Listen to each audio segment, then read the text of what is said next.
ये है इस क्रूज़ पे ज़ोरज़ीलो कसिनो। ये पूरा कसिनो एरिया है, अभी अंदर चलेंगे। और कसिनो के साथ में ही यहाँ पे है वर्चुअलिया वीडियो गेम। तो ये यहाँ पे वीडियो गेम पार्लर भी है, बहुत सारे वीडियो गेम एंथुसियास्ट के लिए यहाँ पे वीडियो गेम का अरेंजमेंट है। तो आज पूरा दिन क्रूज़ पे बिताना है। लगभग 2 बज रहे हैं और शाम के 7 साढ़े 7 बजे हम लोग बार्सिलोना पहुँचेंगे। कि सब लोग आपस में मिलके कुछ ना कुछ गाना बजाना और डांस ये सब करते रहते हैं। और जैसे कुछ ग्रुप्स वगैरह आए हुए हैं, तो अगर कोई एक ग्रुप सेलिब्रेट करता है तो बाकी भी जो लोग बैठे होते हैं वो साथ में मिल जाते हैं। तो इस बिल्डिंग का एंट्रेंस वो दूसरी साइड से है और इसने चाबी इधर कहीं खुफिया खजाने की तरह छुपा रखी है, जो मुझे रात में ढूंढना है।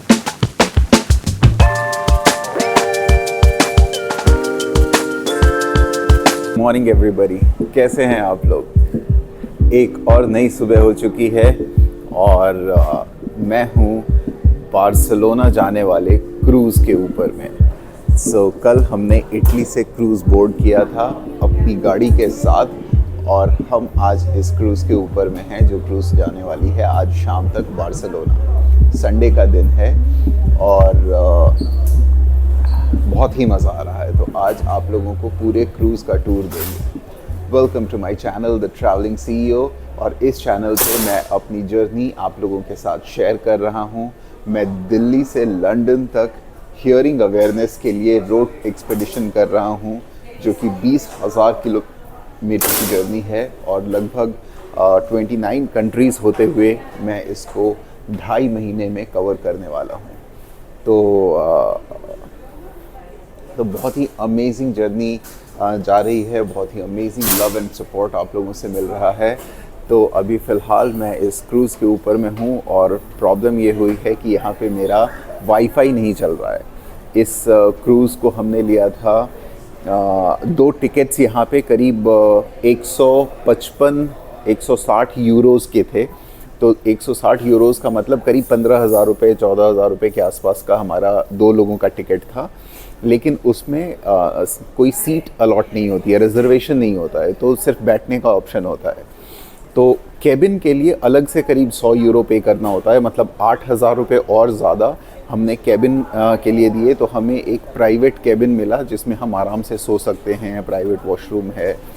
तो वो करीब 23,000 का हुआ हमारा। और 2,000 रुपये हमने अलग से पे किए थे इंटरनेट के लिए, 1,500 रुपये और 500 रुपये 2 डिवाइसेस के लिए। तो 500 वाले कनेक्शन में सिर्फ बेसिक व्हाट्सएप और एसएमएस ये चीज़ें और मोबाइल नेटवर्क रहेगा, ये काम होगा। और अगर हम 1,500 रुपये पे करते हैं तो थोड़ा ज़्यादा डेटा मिलेगा, जिसमें हम यूट्यूब और थोड़े अपलोड्स डाउनलोड्स वगैरह भी कर सकते हैं। तो हमने 2 फ़ोन में अलग अलग कनेक्शंस लिए थे, 500 वाले और 1,500 वाले। तो ऐसे हमारा कुछ 25,000 रुपये का खर्च आया है इस फेरी में, जो कि मुझे लगता है बहुत रीज़नेबल है। इनफैक्ट अगर हम 2,000 किलोमीटर का डिस्टेंस है रोम से बार्सिलोना तक, अगर मैं ड्राइव करके जाता ये 2,000 किलोमीटर, तो यहाँ के डीज़ल कॉस्ट के हिसाब से कम 30,000 या 40,000 रुपये तक का तो मेरा डीज़ल ही लग जाता। मतलब मेरी कार 9 साढ़े 9 का माइलेज दे रही है और यहाँ पे डीज़ल है तकरीबन 200 रुपये का। तो इसका मतलब है कि एटलीस्ट 20 रुपये किलोमीटर का डीज़ल है। और अगर 2,000 किलोमीटर की जर्नी है तो 2,000 किलोमीटर में मेरा 40,000 रुपये का तो सिर्फ डीज़ल लग जाता। फिर टोल है, फिर ड्राइविंग का वो टाइम एंड ऑल। तो बहुत आराम से आप रात को क्रूज़ में बैठ जाओ और इधर से उधर वो आपको सिर्फ 25,000 लेके दोनों लोगों का टिकट, सोना चाहिए होटल का भी हमारा लगता है इस बीच में। तो this was a nice option, मतलब एक नया एक्सपीरियंस भी मिल गया और हम जल्दी पहुंच भी गए बार्सिलोना। ऐसे पूरा हमारा स्पेन कवर हो जाएगा। तो चलते हैं, ये रिसेप्शन काउंटर है यहाँ पे, जहाँ पे हम अपने वाईफाई का ट्रबल शूटिंग करवा रहे हैं। एज एन हमें जो कोड नहीं मिला, हमें वर्क नहीं किया, उसके लिए हम यहाँ पे आए हुए हैं। तो जैसे ही वाईफाई चलता है इट वुड बी बेटर, फिर वाईफाई कनेक्ट हो जाएगा तो आप लोगों को ऊपर ले चल के फिर बाकी पूरे क्रूज़ का भी टूर करवाऊँगा, क्या क्या है इस क्रूज़ में, क्या क्या चीज़ें करने को हैं। और ये तब तक फ़िलहाल के लिए आप ये देखिए, ऐसे कुछ केबिन्स बने हुए हैं यहाँ पे। ये ऐसी लंबी लंबी गैलरीज़ हैं और ये हर केबिन के बाहर में ये नंबर्स लिखे हुए हैं।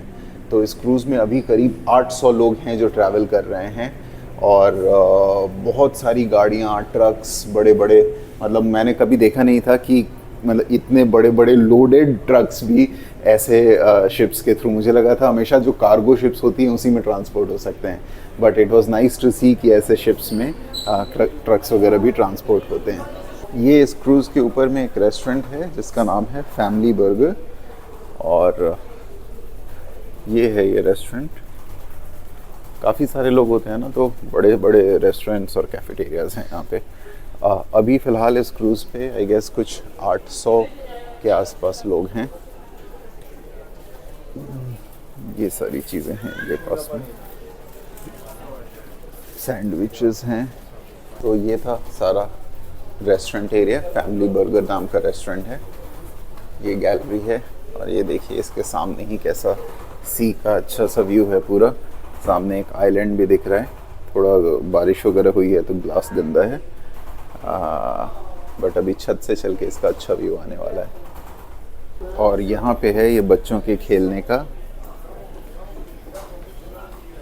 जिसका नाम है सैंचो पांजा, और ये बच्चों के खेलने की जगह है जहाँ पे ये टॉयज़ वगैरह रखे हुए हैं ताकि बच्चे खेल सकें। सो ये सब काफ़ी सारी रिक्रिएशनल एक्टिविटीज़ अवेलेबल है क्रूज़ पे, ताकि काफ़ी सारे लोग आते हैं अलग अलग तरह के बच्चों के साथ दूर से, तो किसी को दिक्कत ना हो। ये एक एरिया है जो कहते हैं डिलीजेंसिया ड्राइवर्स क्लब। सो ड्राइवर्स क्लब का मतलब है कि जितने भी ड्राइवर्स इस क्रूज़ पे हैं वो यहाँ पे बैठ के और मिल सकते हैं, एक दूसरे से बातचीत कर सकते हैं, क्योंकि बहुत सारे ट्रक ड्राइवर्स और ये सब हैं जो साथ में ट्रैवल करते हैं। तो आई डोंट नो ये कार के ड्राइवर्स के लिए भी है, I think mainly truck drivers वगैरह जो होते हैं ये उनके लिए है। तो ये था ड्राइवर्स वाला एरिया, और अभी चलते हैं आगे देखने और क्या क्या है इस क्रूज़ पे। तो ये सीढ़ी है, एक फ्लोर नीचे उतरते हैं क्योंकि हम लोग थे अभी 10th फ्लोर पे, और 10th फ्लोर पे तो मेनली खाने पीने का सिस्टम और रेस्टोरेंट्स वगैरह हैं। ओह वाह, और हम आए हैं 9th फ्लोर पे। यहाँ पे है एक्वा जिम्नेशियम, मतलब पानी के ऊपर फ्लोट करता हुआ जिम, और मेनली यहाँ पे है ये स्पा एरिया है पूरा, जो स्पा वगैरह कराने के लिए यहाँ पे एक स्पा सेंटर भी है ये वाला। तो ये है पूरा स्पा सेंटर, और अब हम चलते हैं। मैं आ गया हूँ वापस से 10th फ्लोर पे, क्योंकि 9th पे स्पा के अलावे और कुछ नहीं था। स्पा के अलावे सिर्फ केबिन्स थे जिसमें लोग रह सकते थे, तो हमारा केबिन जो है वो भी 9th फ्लोर पे ही है। एक कैफेटेरिया है यहाँ 10th फ्लोर पे जो कि अभी बंद है, तो वो थोड़े देर में दिखाते हैं जब खुलता है। तो कैफेटेरिया का बीच में कुछ ब्रेक का टाइम होता होगा। और आगे मुझे एक कसिनो भी दिख रहा है, तो चलते हैं कसिनो की तरफ। 2 छोटा सा ही कसिनो है, एक वीडियो गेम पार्लर है, तो वो सब चीज़ें दिखाते हैं भैया। ये है इस क्रूज़ पे ज़ोरज़िलो कसिनो, ये पूरा कसिनो एरिया है। अभी अंदर चलेंगे, और कसिनो के साथ में ही यहाँ पे है वर्चुअला वीडियो गेम। तो ये यहाँ पे वीडियो गेम पार्लर भी है, बहुत सारे वीडियो गेम एंथुसियास्ट के लिए यहाँ पे वीडियो गेम का अरेंजमेंट है।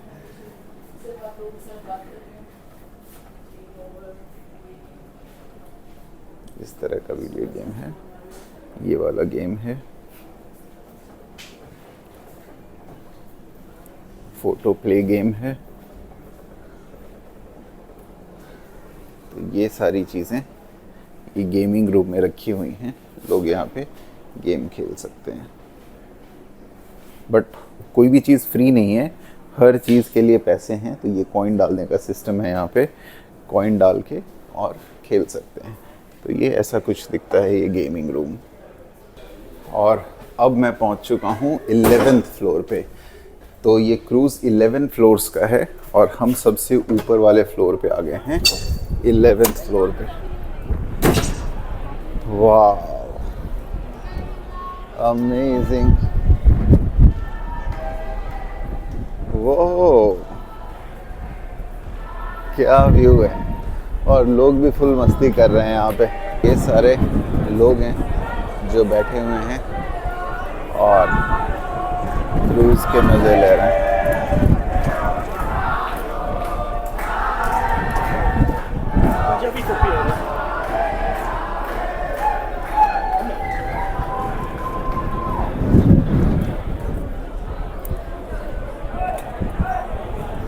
ये सबसे टॉप पोर्शन है जो शिप है उसका। वाह, और ऊपर आके पता लग रहा है कि ये शिप कितनी तेज़ी से चल रही है। ऐसे तो लग रहा था, अंदर से कुछ खास पता ही नहीं लग रहा था, लेकिन यहाँ देख के पता लग रहा है कि ये कितनी तेज़ी से जा रही है ये शिप। तो आज का पूरा दिन हम यहीं पे बिताने वाले हैं। कुछ और चीज़ें हैं क्रूज़ में आप लोगों को दिखाने के लिए, तो जैसे जैसे हम उधर जाएंगे आपको दिखाते रहेंगे। बट आज का पूरा दिन, आज हम शाम को लगभग 7 बजे बार्सिलोना पहुंचेंगे। और ये पास में एक आइलैंड है जिसको अभी हम क्रॉस कर रहे हैं यहाँ पे। जब हम इटली से चले थे तो एक पोर्टो टॉरिस नाम का आइलैंड था, वहाँ पे भी एक क्रूज़ रुकी थी और फिर वहाँ से कुछ और पैसेंजर्स को लेके चली है। तो जब इटली से चले थे तो कुछ 300 लोग ही थे इस शिप में, बट पोर्टो टॉरिस से 500 लोग और बैठे। पोर्टो टॉरिस बीच में छोटा सा आइलैंड है, तो वहाँ से ज़्यादा लोग शिप को यूज़ करते हैं। तो अब करीब 800 लोग ऑन बोर्ड हैं इस शिप में, अलॉन्ग विद कई 100 गाड़ियाँ। ये सब लोग क्रूज़ पे गाना बजाना और मस्ती चल रही है। सारे लोग यहाँ पे कुछ कई लोग ग्रुप्स में भी आए हुए हैं, तो अपना पार्टी और जैसे अंताक्षरी वगैरह ये सब चीज़ें कर रहे हैं। तो इस तरह की चीज़ें हैं।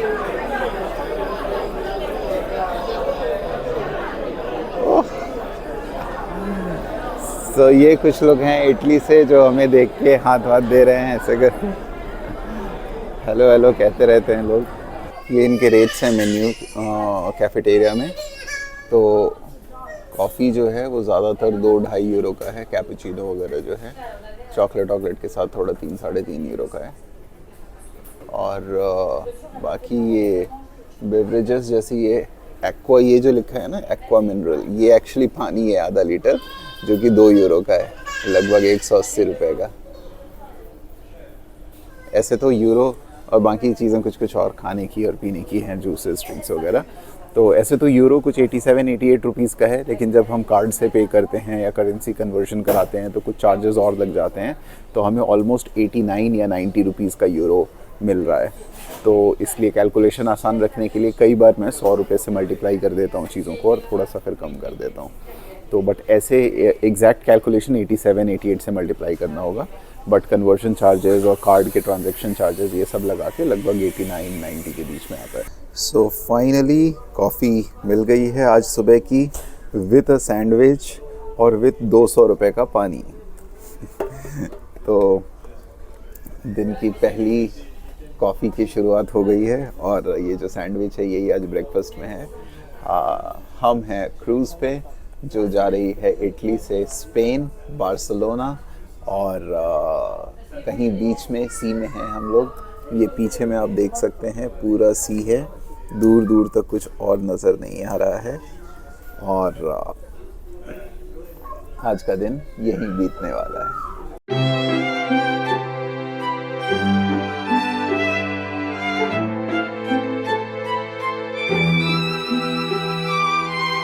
तो मैं हूँ अभी क्रूज़ के ऊपर में।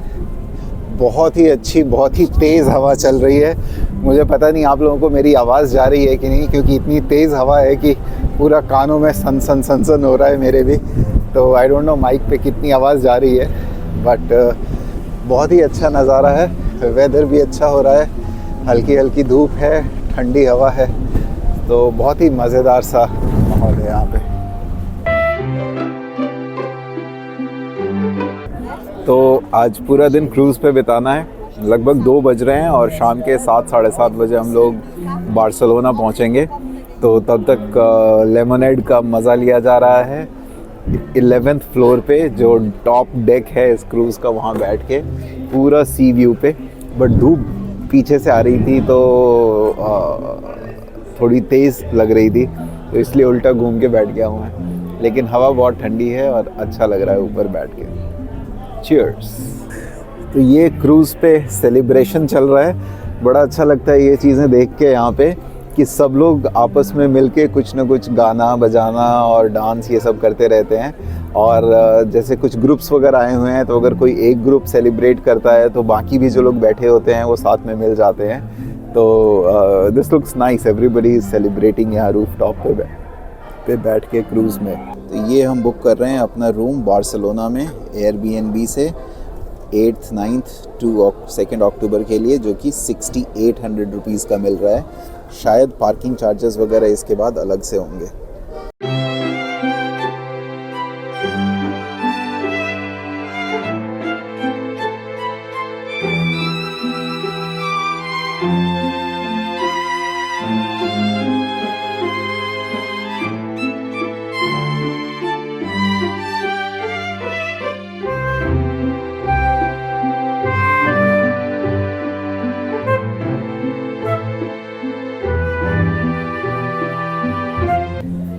ये स्माइलास क्लब है इसी क्रूज़ के अंदर में, और यहाँ क्लब के अंदर भी एक बार जैसा एरिया बना हुआ है और साथ में लोगों के बैठने का, एंजॉय करने का है।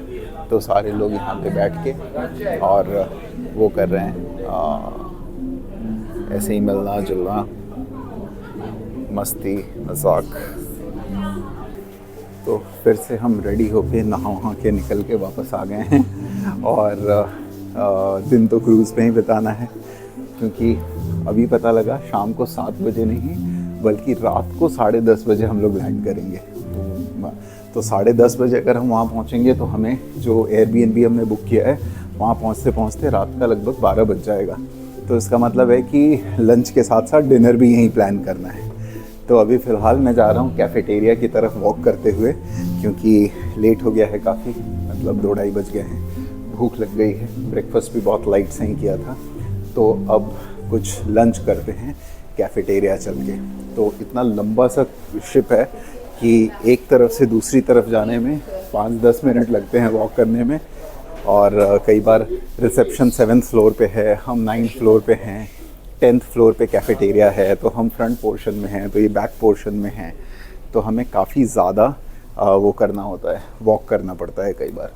तो हाँ, यहाँ पे है फैमिली बर्गर जहाँ पे मुझे जाना है। यस, ये मिल गया ये रेस्टोरेंट, कि ये फैमिली बर्गर रेस्टोरेंट है जहाँ पे बर्गर खाना है, क्योंकि कैफ़ेटेरिया हो चुका है बंद। कैफ़ेटेरिया में शायद 2 बजे तक ही लंच सर्व करते हैं और अभी टाइम कुछ 3 बजने वाला है। तो ये है फैमिली बर्गर एरिया रेस्टोरेंट जहाँ पे हम खाना खाने वाले हैं। यही सैंडविच खाना पड़ेगा या ऐसा कुछ सैलेड खाना पड़ेगा। इनफैक्ट सैलेड में भी मीट है, चीज़ और उसके अलावा मीट भी है। तो देखते हैं, ये वाला बर्गर खाने का प्लान करते हैं, which is a vegetarian burger.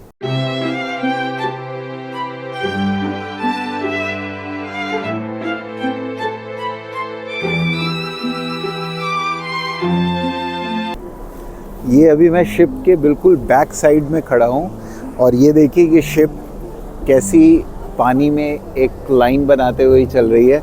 ऐसा लग रहा है कि शिप के लिए रोड बना हुआ था और उस पे चल रही है ये शिप। बहुत ही अमेजिंग प्यारा सा व्यू है, ये देखिए आप लोग।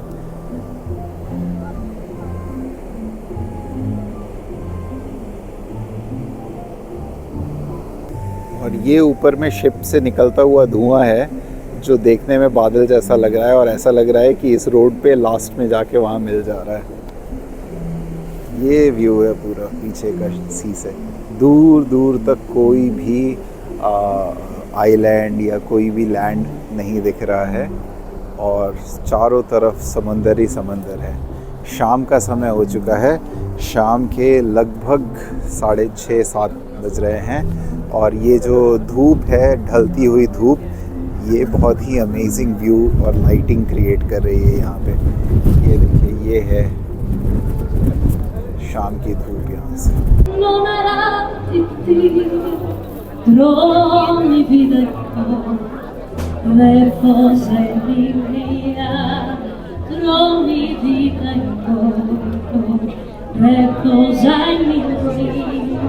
आज का डिनर है हमारा क्रूज़ पे। बहुत लिमिटेड ऑप्शंस थे और स्पेशली मतलब एक दो नॉनवेज के ऑप्शंस थे, बट वो भी बॉइल्ड और बेकन्स और इस तरह की चीज़ें थी।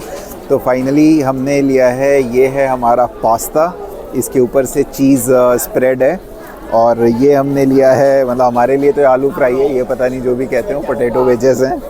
और ये हमने लिया है 2 ब्रेड इसके साथ में, जो हम खाने वाले हैं। कुछ इनफैक्ट ये केचप भी नहीं है, कुछ ड्रेसिंग वगैरह है, ऑलिव ऑयल और इन सब चीज़ों की ड्रेसिंग है। और एक पानी लिया है मैंने।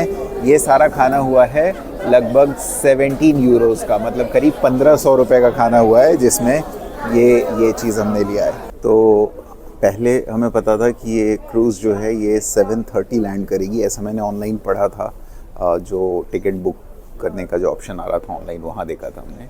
बट फिर फ़्लाइट इसमें क्रूज़ में आने के बाद पता चला कि ये लगभग 10:30 बजे पहुँचेगी। और अभी 11:30 हो चुके हैं, शायद थोड़ी सी लेट है क्रूज़ 1-1.5 घंटे। अभी अनाउंस हुआ है कि हम अराउंड मिडनाइट 12 बजे के आसपास तक पहुँचेंगे और समय 11:30 हो गया है। तो मैं वही कंफर्म करने आया था रिसेप्शन पे। तो इन लोगों ने बताया है कि अब हम पहुँचने वाले हैं। हाँ चलो, तो ये अच्छा पता लग गया ना कि सबसे पहले ये लोग गराज 3 और गराज ऊपर चलते हैं इधर से। सो ये लोग सबसे पहले गराज 3 और गराज 5 और फिर गराज 7 को कॉल करते हैं। और जो गराज 2 जिसमें मेरी गाड़ी लगी है, जो कि एक्चुअली बेसमेंट टाइप का फ्लोर है, तो वो वाला सबसे लास्ट में आएगा।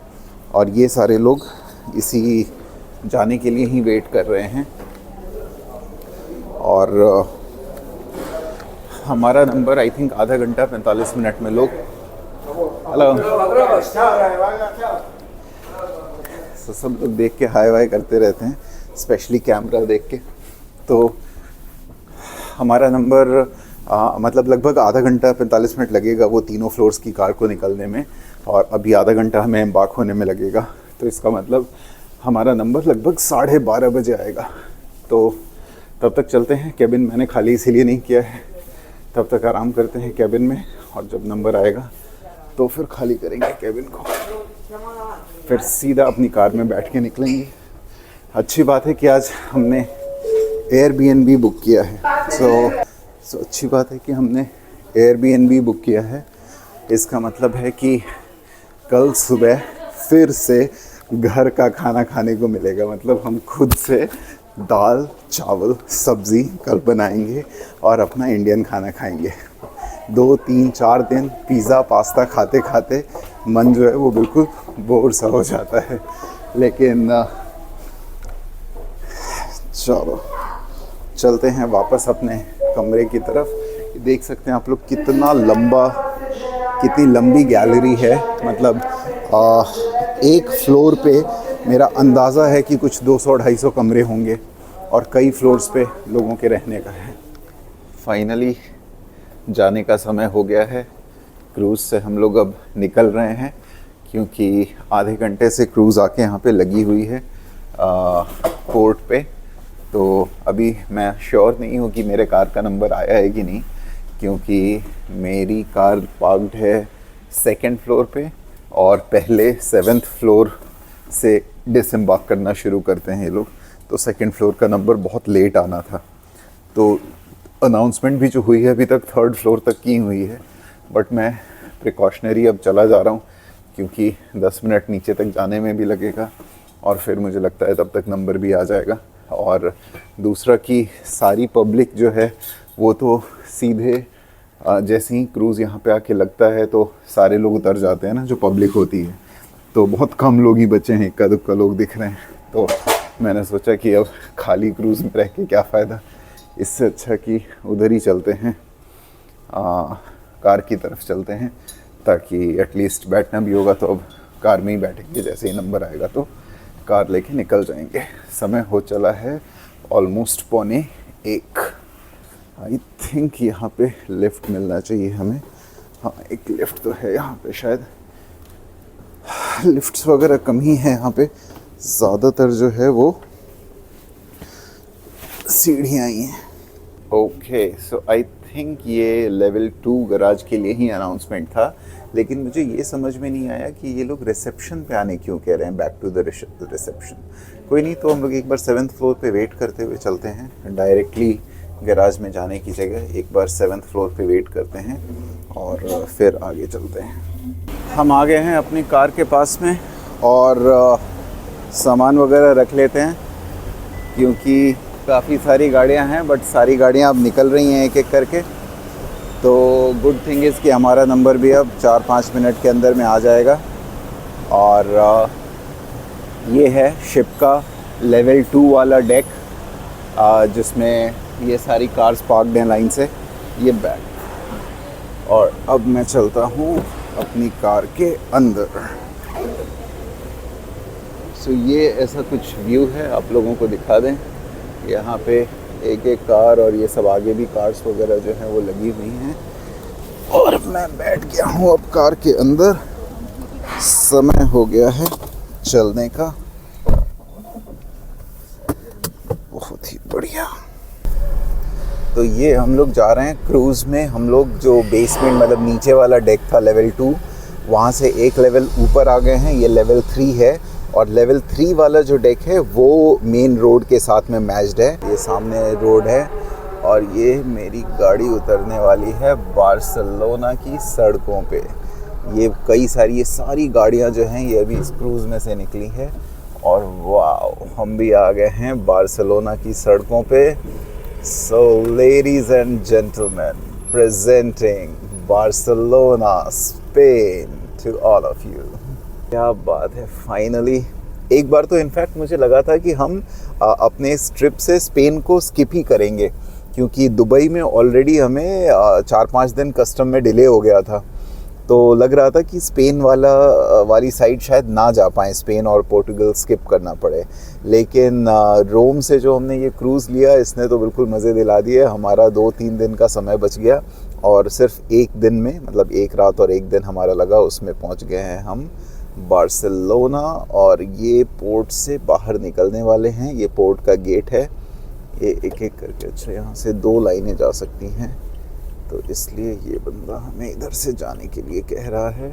ये है पोर्ट, ये है पोर्ट की एंट्री। ये ग्रिमाल्डी लाइंस की क्रूज़ थी और ये ग्रिमाल्डी लाइंस का ऑफिस लग रहा है मुझे, बड़ा बड़ा लिखा हुआ। और इसके ठीक पीछे ये क्रूज़ लगी हुई है जिसका नाम मतलब ग्रिमाल्डी लाइंस और क्रूज़ बार्सिलोना लिखा गया है। ये जो बड़ी सी क्रूज़ है इसी से हम आए हैं। वो और ये सारा ये पोर्ट का नज़ारा है। ये सारा अभी हम पोर्ट के अंदर ही हैं। फर्स्ट गेट से, फर्स्ट चेक पॉइंट से निकले हैं, बट उसके अलावा और भी अलग अलग क्रूज़ेस वगैरह के आने का और वो जो कंटेनर्स होते हैं वो सब रखे हुए हैं।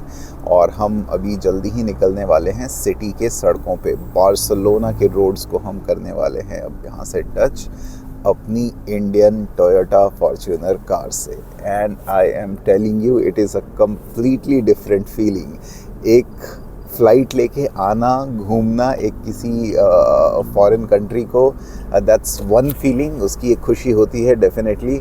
बट अपनी कार को ड्राइव करके और अपनी कार से यहाँ पे ड्राइव करना और चलना और छोटे छोटे शहरों को एक्सपीरियंस करते हुए, यहाँ के रोड्स को एक्सपीरियंस करते हुए, लोगों से मिलते जुलते बात करते हुए ट्रैवल करना, it is fun and it is completely different experience.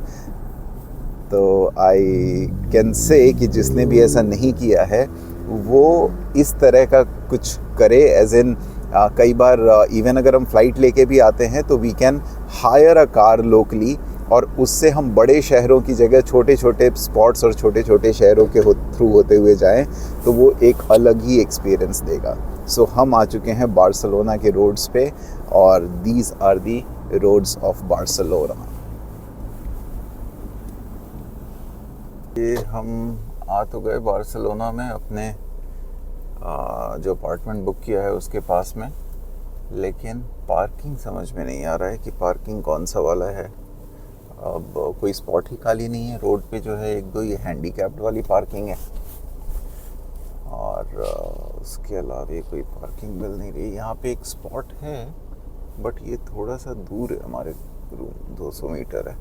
एक बार आगे चलते हैं, अगर नहीं होगा तो वापस आके यहाँ पे लगा देंगे। इंग्लिश? No English here. यार उसकी बात से तो मैं जितना समझ पाया हूँ कि ये शायद शोरूम या ऑफिस वालों की कुछ पार्किंग होगी, तो वो सुबह 8 बजे खुलेगा, तो 8 बजे से पहले आपको हटाना पड़ेगा क्योंकि शायद ये उनकी पार्किंग होगी। तो अब इतनी रात को और किससे पूछूं? एक ऑप्शन है कि मैं वो हैंडीकैप्ड वाले में लगा दूं, लेकिन हैंडीकैप्ड वाले में प्रॉब्लम है कि हैंडीकैप्ड वाली पार्किंग कई जगह पे खाली है, यहाँ भी। क्या? हाँ but we are not sure ना, वो समझ में भी नहीं आया ना कि वो वही बात कह रहा था या कुछ और कह रहा था। ऐसा तो नहीं कह रहा था 8 बजे आके वो आपकी टायर का हवा निकाल देंगे। हाँ हाँ, है तो टोयोटा का ही शोरूम, ये अच्छी बात है कि हमें कराना भी सर्विस यहीं पे है। लेकिन मैं बात किससे करूँ, ये तो फुटबॉलर लग रहे हैं। तो ये पार्किंग मिल गई है, मैंने गाड़ी लगा दी है, बट मैंने की है थोड़ी सी गड़बड़। ये एक्चुअली पार्किंग जो है वो हैंडीकैप्ड वाली पार्किंग है, बट रात के 2 बज रहे हैं और मुझे कोई दूसरा पार्किंग स्पॉट मिल नहीं रहा था। हैंडीकैप्ड वाली पार्किंग का चालान जो है वो बहुत तगड़ा है, मुझे ये पता है यहाँ पे, लेकिन फिर भी मैंने लगा दिया है। सामने एक हैंडीकैप पार्किंग है जो खाली है, तो इससे मुझे ये संतोष है कि अगर कोई जेन्युइन हैंडीकैप्ड आदमी आता है जिसको पार्किंग की ज़रूरत है, तो एक और हैंडीकैप पार्किंग का स्पॉट खाली है। और मैं उतर गया हूँ अभी। अब ये वाली जो बिल्डिंग है इसमें मेरा अपार्टमेंट है। ये जो बिल्डिंग है, ये बड़ी सी बिल्डिंग है, नीचे तो सारे में कॉमर्शियल एरिया ही है, लेकिन ये जो बिल्डिंग का मालिक है ना, इसने भी हमें बड़ा क्या कहते हैं उसको, रहस्यमयी तरीके से पूरा बिल्डिंग का वो बना रखा है। तो इस बिल्डिंग का एंट्रेंस वो दूसरी साइड से है, और इसने चाबी इधर कहीं खुफिया खजाने की तरह छुपा रखी है, जो मुझे रात में ढूंढना है। इधर एक ताला है जो इसने लगा रखा है, जिसमें मैं कोड डालूंगा तो मुझे वो चाबी मिलेगी। तो ये अपार्टमेंट, लेकिन इसकी चाबी ढूंढ के मुझे खुद से चलना है। तो ये उसने फ़ोटो वगैरह भेज रखा था। ये देखिए, ये पार्किंग के पास में ये है इसका ताला, और इस ताले का जब मैं ये कवर यहाँ से हटाता हूँ तो इसमें है ये कोड, और इस कोड का इसने नंबर बताया था। फाइनली हमारा ताला जो अब खुल गया है, और इसके अंदर यहाँ से निकली ये चाबी, और इसको रखने के बाद में मैंने इसके नंबर्स को वापस घुमा दिया। ये ताला यहाँ एज इट इज़ रह गया। आप लोग ये ताला देखिए, ये कहाँ पे लगा है ये ताला। ये कोई बाइक की पार्किंग का स्टैंड है जो कि मेन रोड पे है। ये सामने टोयोटा का शोरूम है, ये इधर बाकी दुकानें हैं, ये बाइक का स्टैंड है, और इसके बीच में कहीं रॉड पे इसने ये ताला लगा रखा है, जिसकी फ़ोटो इसने, जो ओनर है उसने मुझे बुकिंग डिटेल्स के साथ में दे दी थी एयरबीएनबी पे। अब ये रहस्यमयी चाबी मिलने के बाद में मैं जा रहा हूँ इस बिल्डिंग के दूसरी ओर, जहाँ से इसका एंट्रेंस है, गेट है एंटर करने का। और फिर फर्स्ट फ्लोर, एक्चुअली बुकिंग में फर्स्ट फ्लोर लिखा है, लेकिन उसने बड़े अच्छे से फ़ोटो में दिखा के बताया है कि बीच में एक मेज़नीन फ्लोर भी है, उसका कॉल बेल मत दबा देना या उसको खोलने की कोशिश मत करना, उसमें कोई नेबर रहता है जो थोड़ा खूसट सा है। तो ग्राउंड फ्लोर वाले को खोलना, और फिर मेज़नीन चढ़ के, जो कि एक्चुअली फर्स्ट जैसा लगेगा, एक फ्लोर और ऊपर जाना है तो सेकंड फ्लोर आएगा। तो ये देखिए, ये आ गया है मेरे अपार्टमेंट का गेट। ये ऐसा कुछ आसपास में है, ये ऊपर से ऐसी बिल्डिंग है, और यहाँ पे ये है मेरे अपार्टमेंट का गेट, और इसमें यहाँ से ये खुल गया है इसका ताला। अब मैं ले आता हूँ अपना सामान पहले, फिर चलते हैं इस सीढ़ी से ऊपर की तरफ। तो हम पहुँच गए हैं सेकंड फ्लोर पे, और ये डोर था हमारा जो हमने खोला है, 2A number, and this is the door. और बहुत एक्सप्लेन करके लिखा हुआ था कि ये डाइनिंग टेबल से लेफ़्ट वाला जो कमरा है, ये कमरा हमारा है।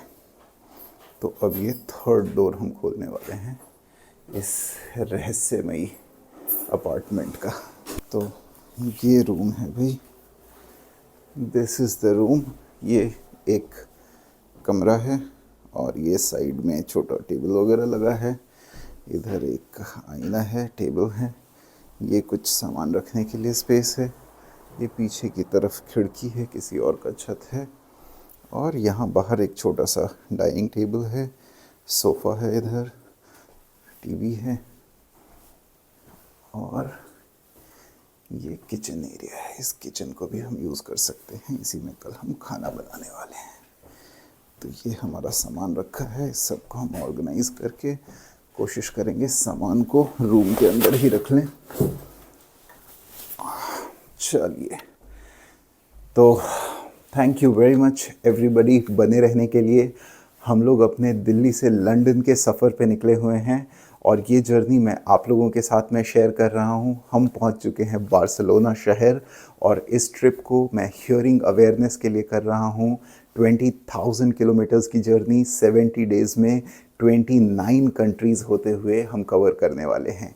और मैं हूँ स्पेन में, रात के 2 बज चुके हैं, 2 से शायद ज़्यादा हो चुका होगा। बड़ी मुश्किल से पार्किंग मिली है और हम चाबी ढूंढ के घर के अंदर आए हैं। आज के लिए इतना रखते हैं, सोता हूँ मैं। कल सुबह उठ के सबसे पहले बार्सिलोना सिटी आप लोगों को दिखाऊंगा। कल कार की सर्विस भी करानी है, तो यहाँ टोयोटा के शोरूम में भी चलेंगे। गुड थिंग इज़ कि जब मैं पार्किंग कर रहा था तो मैंने देखा ठीक सामने ही टोयोटा का शोरूम है, तो शायद उसका सर्विस सेंटर भी साथ में ही हो। कई बार शोरूम फ्रंट में होता है बट सर्विस सेंटर आसपास में कहीं से एंट्रेंस होता है। तो आई जस्ट होप कि मुझे सर्विस के लिए ज़्यादा दूर ना जाना हो। वो सारी जर्नी कल आप लोगों के साथ शेयर करेंगे, ऐसे ही बने रहिए। Thank you very much for all the love and support that you all have provided. Let's stay connected. Comment वगैरह कर रहे हैं आप लोग, बहुत अच्छा लग रहा है। कोई भी सवाल हो तो आप मेरे से कमेंट में पूछिएगा, मैं ज़रूर रिप्लाई करूँगा। कुछ चीज़ों के प्राइसेस वगैरह मैंने बताना मिस कर दिया था। जैसे कैपेडोकिया में जो हमने बलून राइड की थी, तो कुछ लोगों का सवाल आ रहा था वो कितने का था। वो करीब 35,000 रुपीज़ का था 2 लोगों के लिए।